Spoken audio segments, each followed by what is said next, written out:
Dia ada banyak sangat problem guys. Dia cepat panas, bateri dia cepat habis, dan dia kadang-kadang mati dan lagging pada masa-masa tertentu. So sejak pada tu aku dah tak beli lagi dah Samsung. So Samsung Galaxy S21, King of Android, betul ke? Dalam video ni kita nak rungkaikan dan cerita pasal Samsung Galaxy S series, barang panas yang baru saja dikeluarkan. So jom. Hai guys, untuk mana yang baru dekat channel ni, salam perkenalan, saya Adam daripada Askatek. Dalam video ni kita borak-borak dan cerita pasal gadget. Kalau korang minat, bolehlah consider untuk subscribe dengan channel ni. So aku dah terbeli terbeli tak adalah. Aku sebenarnya memang plan nak beli Samsung Galaxy S21 Ultra ni. Kenapa aku nak beli? Ada banyak sebab dia dan aku akan cerita dengan lebih lanjut sebab dia dalam video ni. Tapi antara main reason dia aku beli adalah untuk aku buat review dan bagi tahu dekat korang lah sama ada handphone ni bagus ataupun tak bagus dan apa pendapat aku. Disclaimer ataupun untuk pengetahuan korang, macam mana korang tahu, aku punya YouTube ni adalah YouTube baru dan ini adalah aku boleh consider pakai YouTuber pemula lah. So aku tak buat apa-apa duit, malah aku spend duit yang banyak lagi adalah untuk aku start channel ni. Dan aku beli phone ni adalah pakai duit aku sendiri. Dan banyak barang-barang yang aku baru beli memang semua untuk buat channel ni. So aku harap-harap korang boleh consider untuk subscribe, untuk support aku. Dan sebab itulah aku cakap video yang aku buat ni adalah video sejujur-jujurnya dari hati aku sendiri. Sebab aku tak terikat dengan mana-mana company ataupun dengan mana-mana sponsorship lah. Jadi video ni adalah video yang sejujur-jujurnya tanpa bias. Okay guys, so kita dah habis cerita pasal benda tu. Jom kita ceritalah tentang Samsung Galaxy S21 series ni. Jom kita cerita tentang feature-feature terbaru Samsung. Yang pertama sekali aku nak cerita adalah dari segi display dia. So aku akan bagikan dia kepada tiga lah untuk Samsung Galaxy S21, S21 Plus dan S21 Ultra. Kalau korang nak tahu, diorang punya feature ni banyak yang sama tapi ada yang berbeza dia.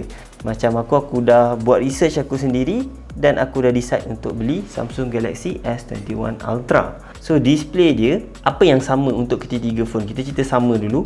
So persamaan dia adalah kalau korang tengok, dia disediakan dengan Infinity O dengan selfie kamera di bahagian depan dan full size screen yang sangat besar dan cantik dengan dynamic AMOLED display yang sangat-sangat cerah dan juga dia punya ada refresh rate sehingga 120Hz. So perbezaan dari segi display dia, yang pertama sekali dari segi kecerahan display Samsung Galaxy S21 series ni. Untuk S21 dan S21 Plus, kecerahan dia hanyalah sehingga 1300 nits, manakala untuk Samsung Galaxy S21 Ultra sehingga 1500 nits lebih cerah. Jadi aku tak rasa macam dia boleh nampakkan perbezaan yang ketara dekat situ. Lagi satu, untuk display juga, Samsung Galaxy S21 dan S21 Plus mempunyai Full HD Plus resolution yang cantik, manakala untuk Samsung Galaxy S21 Ultra dia ada QHD Plus, resolusi yang lebih cantik lah daripada Full HD Plus ni.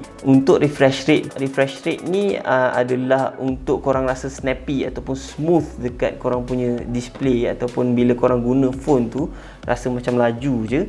So refresh rate lagi tinggi lagi bagus lah, itu yang aku nak bagi tahu. Untuk S21 dan S21 Plus diberi 48 hingga 120Hz dengan variable adaptive refresh rate, yang mana untuk menjimatkan bateri. So diorang akan gunakan lebih kurang refresh rate kalau korang tak gunakan phone, tapi kalau korang guna banyak phone, dia akan tukar kepada lebih tinggi refresh rate untuk korang rasa lebih laju lah. Untuk refresh rate ni sebenarnya adalah upgrade daripada tahun lepas. Actually untuk S20 diorang punya refresh rate adalah pada 120Hz dan diorang tak ada adaptive refresh rate ni untuk menjimatkan tenaga. Bagi aku ini sangat bagus dari segi penjimatan tenaga dan juga dari segi resolusi. Jadi sebelum ni untuk Samsung Galaxy S20 Ultra yang ada QHD Plus punya display, paksa tap down resolusi, gunakan Full HD Plus untuk dapatkan refresh rate 120Hz. So next kita moving on dengan design dan kualiti binaan. So kenapa aku macam tertarik untuk beli Samsung Galaxy S21 Ultra ni sebenarnya adalah dari segi dia punya kualiti binaan dia. Kalau korang perasan dekat sini, untuk Samsung Galaxy S21 Ultra Ultra, dia punya design dia memang sangat-sangat cun guys. Aku pula minat jenis matte black ni. Jadi dengan dia punya matte black punya design dan dia punya kamera punya finishing dia yang dilekatkan dekat phone tu, aku nampak macam seksi gila lah.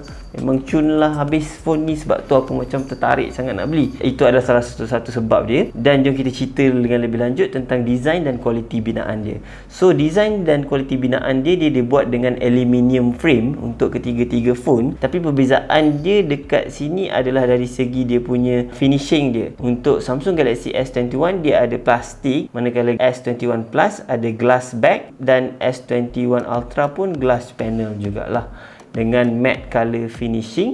Dan color option untuk S21 ada 4 jenis color, S21 Plus ada 3 jenis color, dan S21 Ultra ada color Phantom Black dan Phantom Silver. Bagi aku Phantom Black tu sangat cantik lah. Dia juga mempunyai IP68 rating, iaitu dari segi ketahanan untuk jatuh kat dalam air dan debu. Sangat-sangat bagus. Kita sambung lagi dengan cerita pasal kamera. Ini adalah sebab utama kenapa aku pilih Samsung Galaxy S21 Ultra berbanding Samsung Galaxy S21 ataupun S21 Plus. Dari segi selfie kamera je korang dah nampak beza dah. Untuk S21 dan S21 Plus adalah sama pada 10 MP, manakala S21 Ultra pada 40 megapiksel guys. Bersambung dengan kamera, main kamera dan kamera belakang dia, untuk Samsung Galaxy S21 series, kamera belakang untuk S21 dan S21 Plus adalah 12 megapiksel ultra wide, 12 megapiksel primary camera,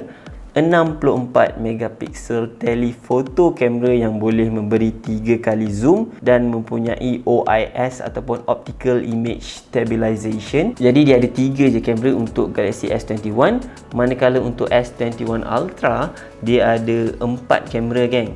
So kamera dia adalah 12 megapiksel ultra wide, 108 megapiksel primary lens, 10 megapiksel telephoto dengan OIS ataupun Optical Image Stabilization dengan 3 kali zoom, dan 10 megapiksel periscope dengan 10 kali zoom dan OIS.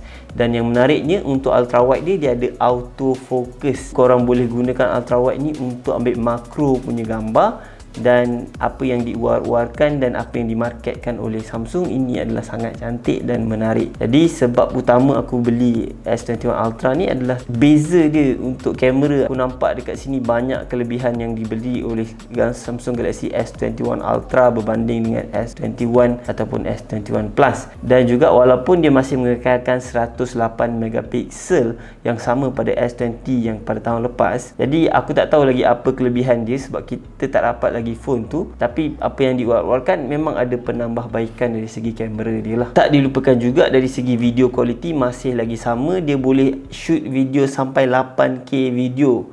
Jadi ini adalah sangat-sangat cantik. Dan juga 4K video pada 60 fps. So yang sedihnya kat sini dari segi storage, untuk Samsung Galaxy S series diorang dah buang dia punya micro SD slot. Amat kesal lah dekat sini sebab Samsung adalah flagship phone yang mana yang masih lagi mengekalkan micro SD slot. Tapi aku sebenarnya faham juga kenapa diorang nak buang. Sebab yang pertama, kalau korang nak tahu, dekat dalam phone ni diorang ada memori, internal memory diorang. So internal memory ni adalah sangat-sangat laju. Kalau korang pakai micro SD, dia akan melambatkan memori tu satulah. Dan juga Samsung dia compensate balik dengan dia punya memori kekurangan micro SD ni dengan harga dia yang lebih berpatutan berbanding Apple. Kalau contoh korang nak upgrade daripada 256 ke 512 ataupun daripada 18 hingga 256, harga dia tak adalah melampau sangat macam harga Apple bagilah. So bagi aku kat sini dia ada compensate dekat situ lah. Dari segi bateri pula, bateri untuk Samsung Galaxy S21 adalah pada 4000 mAh, S21 Plus pada 4800 mAh, manakala Samsung Galaxy S21 Ultra pada 5000 mAh bateri. Sangat besar. Dan ketiga-tiganya support 25W fast charging dengan 15W wireless charging. Sedihnya juga dekat sini Samsung diorang actually ada buat troll dekat Apple, mana dia tunjuk macam aku tunjuk kat sini, yang dia kata Apple Samsung Galaxy tahun lepas dapat dengan charger, tapi iPhone tak dapat charger dalam box. Dan sedihnya kenapalah diorang pun ikut juga Apple tak nak bagi charger dekat dalam box. Tapi sebab semua orang dah terima dengan Apple punya decision tu, jadi Samsung pun follow je dengan Apple punya decision. Kita tengoklah macam mana. Tapi aku personally dah ada charger sendiri untuk fast charging, so aku tak adalah macam bagi aku tu problem yang berat sangat lah. Feature yang terakhir aku nak kongsi dekat sini adalah dari segi harga dia. Kalau korang tengok kat sini, ini adalah daripada Samsung Malaysia sendiri. Harga untuk Samsung Galaxy S21 adalah pada tanda harga RM3,699, manakala untuk Samsung Galaxy S21 Plus adalah pada tanda harga RM4,299, dan untuk Samsung Galaxy S21 Ultra pada tanda harga RM5,299 untuk 256GB dan RM5,899 untuk 512GB storage. Kita dah sampai penghujung video ni, dan dekat penghujung video ni aku nak cerita kenapa aku beli ataupun aku decide untuk beli Samsung Galaxy S21. So cerita dia macam ni. Aku dulu pernah pakai Samsung Galaxy S4 lah, dah lama masa dia baru keluar dulu. Dan bila aku pakai Samsung Galaxy S4 tu, dia ada banyak sangat problem guys. Dia cepat panas, bateri dia cepat habis, dan dia kadang-kadang mati dan lagging pada masa-masa tertentu. So aku pada masa tu dengan roommate aku pakai iPhone, aku pakai Samsung Galaxy S series, dan bila aku comparekan user experience ataupun personal experience aku, sangat-sangat mengecewakan lah. Sebab aku beli masa tu memang harga phone dalam 2000 lebih je, aku beli 2000 lebih, dan iPhone pada masa tu pun lebih kurang pada tanda harga tu juga, dan iPhone tu jauh lebih baik guys. So sejak pada tu aku dah tak beli lagi dah Samsung punya flagship phone, dan aku tukar kepada iPhone 5, iPhone 5S, iPhone 6 macam tu lah. And then aku dapat yang experience yang lebih baik lah daripada orang. Tapi over time aku tengok Samsung ni macam dah makin bagus dan makin improve. Kalau korang tengok kat sini, dia punya design pun, design dia bagi aku untuk S21 ni adalah memang sangat-sangat awesome dan extraordinary, dengan dia punya finishing yang sangat cantik dan cun. Tu yang aku macam nak beli sangat Samsung Galaxy S21 tu.